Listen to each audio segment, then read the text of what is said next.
todos, meu nome é Karina. Meu nome é Núbia. Esse é o nosso canal Estudantes de Pedagogia. Sejam bem-vindos ao nosso podcast Pode Pedagogia? Pode Pedagogia sim. E hoje nós vamos abordar um tema bastante relevante dentro de sala de aula. Então, nós vamos falar de como o professor pode desenvolver a moralidade infantil. Então, para iniciar o assunto, vamos entender o que é a moralidade, né? O que é a moral. Isso. Então, a moral são as nossas ações perante o outro. São regras, né, que orientam as nossas ações, de como a gente deve se comportar. Então, pensando em um autor de referência, para tratar essa questão da moralidade, vamos falar do Piaget. Isso. Né? O Piaget, ele divide a moralidade em 3 etapas, que são elas. A da anomia, que é quando a criança nasce, ela nasce em um ambiente onde não tem regras, né, não tem leis. Conforme ela vai crescendo, ela vai se infiltrando nas próximas etapas. E a segunda é a etapa da heteronomia, que é quando a criança ela passa a ser governada por um adulto. Né? Isso. Ela depende da aprovação de outras pessoas para poder tomar certas decisões. E um exemplo disso é quando o aluno espera que o professor aponte o que ele deve ou o que ele não deve fazer. Isso. Né? E o outro estado que o Piaget define, a moralidade, é a autonomia. Isso é quando a pessoa já se governa a si mesmo, né? Quando ela tem noção do que é certo e do que é errado. Então, vocês vão ver que a criança, ela aprende muito com o que ela vê, com o que ela vivencia. Isso. Né, Camila? Para isso, precisamos entender que a moral se constrói com a interação um com o outro, que é trabalhada em todos os atos dentro de sala de aula e que a criança vai aprender a moral com os exemplos que o professor vai lhe dar. A criança aprende mais com a ação do adulto com o que ela vê. Então, temos que ser cuidadosos com as nossas atitudes. Então, não é uma fábula ou é um conto que vai dar moral para a criança.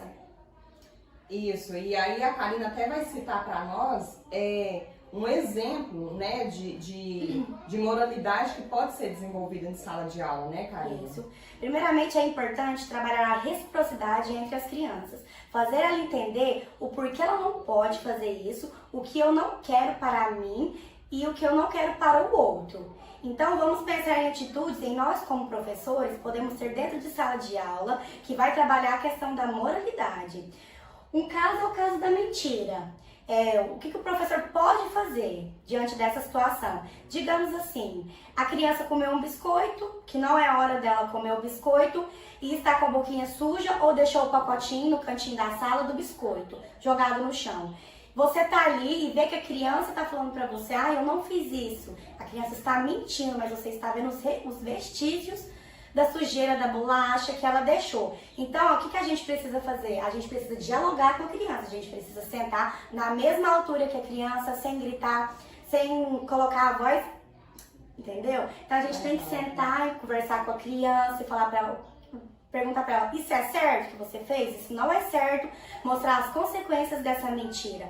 Porque sempre levando a criança a essa reflexão de porque não está correto e é preciso que ela perceba as suas atitudes. Outro hábito muito normal é as crianças quererem disputar, né, brinquedos dentro de sala de aula. Então, quando acontecer um tipo de situação dessa, o professor deve sentar com as 2 crianças e falar, olha, temos apenas um brinquedo e 2 crianças. Tem que ser dividido. Então, a criança tem que saber que existe um momento que ela vai brincar sozinha. Isso. E existe outro momento que ela vai brincar com o brinquedo e o coleguinha vai esperar. Isso. Então, quando o professor faz isso, ele desenvolve na criança a reciprocidade, porque ela vai aprender a ter respeito e saber esperar o momento dela. Né? O professor, ele não pode apenas ir lá e tomar o brinquedo da criança. Quando ele faz isso, ele mostra para a criança que quem manda na relação é o adulto, né?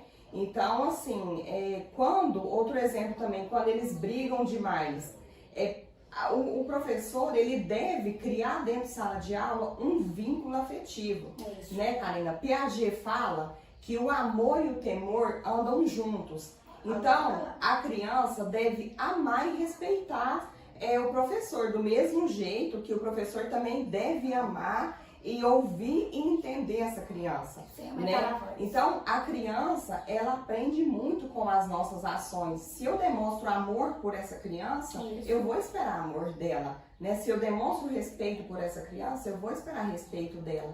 Então, o professor, ele deve criar um ambiente democrático, onde existem regras e deveres, levando sempre a criança a refletir as suas atitudes, né? Por exemplo, colocando a criança para trabalhar em grupo, né? Onde eles aprendem a pensar, a respeitar e são bons exemplos de moralidade. Então é importante os ensinamentos para que a criança possa crescer e se tornar um adulto autônomo. E não heterônomo, né? E a gente possa criar cidadãos críticos e de respeito. Então, gente, esse foi o nosso podcast de hoje. Muito obrigada por acessar o nosso canal e até mais.